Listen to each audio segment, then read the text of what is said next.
আমি চাইলাম যে রে হবে পাইলাম না তারে, সে এখন বাস করে অন্যের ঘরে, সে এখন বাস করে অন্যের ঘরে। যে আপন মানুষ, প্রিয় মানুষের কাছ থেকে মানুষ কোনো কিছু যেমন প্রত্যাশা করে, ঠিক আমার বেলায়ও আমি আমার ভক্ত শ্রোতাদের কাছে সেম জিনিসটাই পাই। যার কারণে আমি খুব চেষ্টা করি যে একটু আলাদাভাবে, একটু অন্যরকম। তারা যেহেতু বলে আমাদের নিজেদের মেয়ে, নিজেদের সালমা, আমাদের ঘরের বোন, তো ওই ব্যাপারটা একটু চেষ্টা করি যে কোন কোন ব্যাপারগুলো একটু কাজ করবো।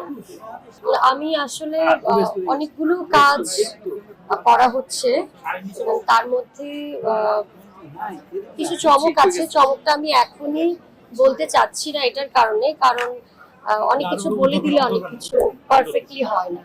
তো আমি চাচ্ছি আমার ভক্তদের নিরাশ হওয়ার কিছু নাই, ভালো কিছু কামিং সুন।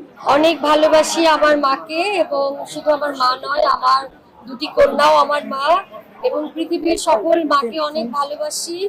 অনেক ভালোবাসি এই কারণেই, কারণ মারা বেঁচে থাকলে সন্তানেরা ভালো থাকবে, দোয়া করার মানুষ থাকবে। সো মাদের ভালো থাকা খুব বেশি প্রয়োজন। সবাই বলছে যে আমাকে নাকি আবার নতুন করে তারা দেখছে 19 বছর পরে। তো এটা আমার অনেক ভালো লেগেছে যে আমার ছোটবেলাটা এখনো আমার ভক্তদের চোখে একই জায়গায় দাঁড়িয়ে আছে। এটা বিরাট পাওয়া আমার জন্য। যা আমি বলতে পারছি না, এটা ওদের উপরে ডিপেন্ড করবে। গান গান ওরা দুজনই পছন্দ করে, দুই বোনই পছন্দ করে। সো আমি আসলে স্নেহা এবং সাফিয়ার উপরে কোনো কিছু বার্ডেন দিতে চাই না। আমি চাই যে ওরা ওদের মতো করে বেড়ে উঠুক, বড় হোক, আর আপনাদের দোয়া থাকলে ইনশাল্লাহ ভালো কিছু করবে।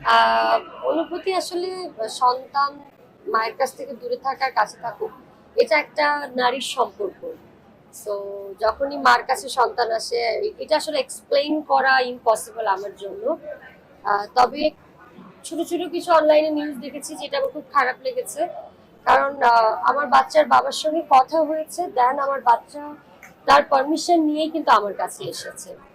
তো মানে এখানে ওকে নিয়েও অনেক নিউজ দেখলাম যে চলে যাচ্ছে, অনেক কিছু।